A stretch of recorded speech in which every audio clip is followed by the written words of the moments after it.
Richard Feynman est l'un des physiciens les plus célèbres et les plus influents de sa génération. Dans les années 40, il participe au développement de la bombe atomique.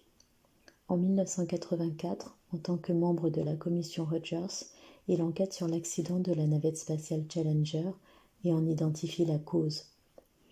En 1965, il remporte le prix Nobel avec deux de ses collègues pour leurs travaux fondamentaux en électrodynamique quantique et les importantes conséquences que ceux-ci ont eues sur la physique des particules élémentaires. Feynman réalise d'innombrables autres avancées hors de portée du commun des mortels dans son champ de recherche. Mais au-delà de son activité scientifique, le physicien est connu pour son tempérament enjoué et son extrême amabilité.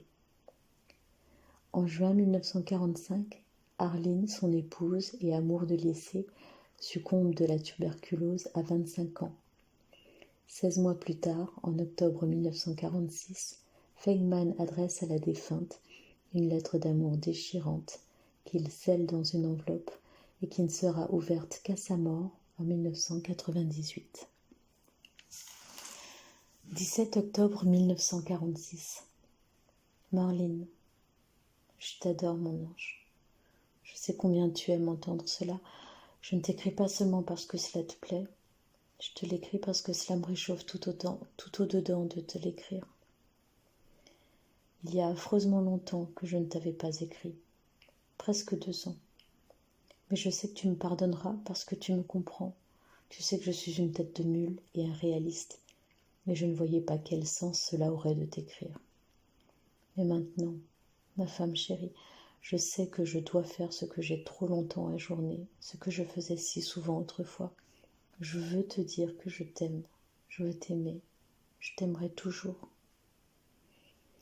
Il m'est difficile de comprendre par l'esprit ce que cela signifie de t'aimer après ta mort, mais je veux toujours prendre soin de toi et t'entourer. Et je veux que tu m'aimes et que tu prennes soin de moi.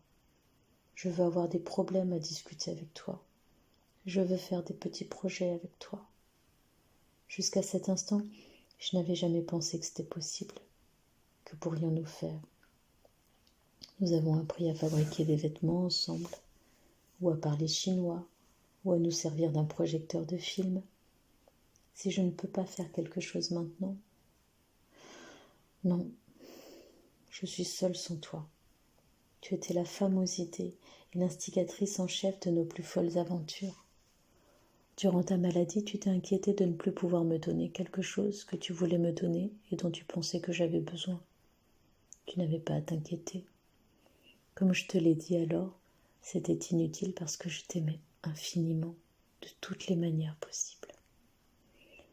Et maintenant, c'est encore plus vrai et évident. Tu ne peux plus rien me donner, et pourtant je t'aime tant que tu m'empêches d'aimer quelqu'un d'autre, et que je veux que tu continues à m'en empêcher. Morte, tu vaux infiniment plus que n'importe qui d'autre en vie.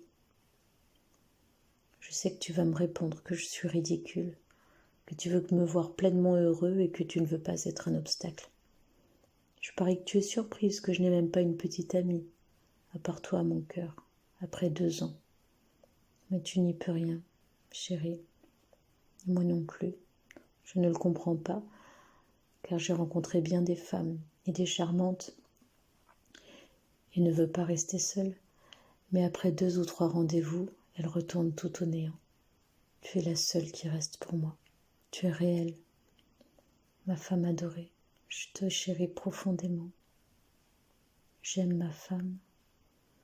Ma femme est morte. Rich. PS. Excuse-moi de ne pas te poster ceci, mais je ne connais pas ta nouvelle adresse.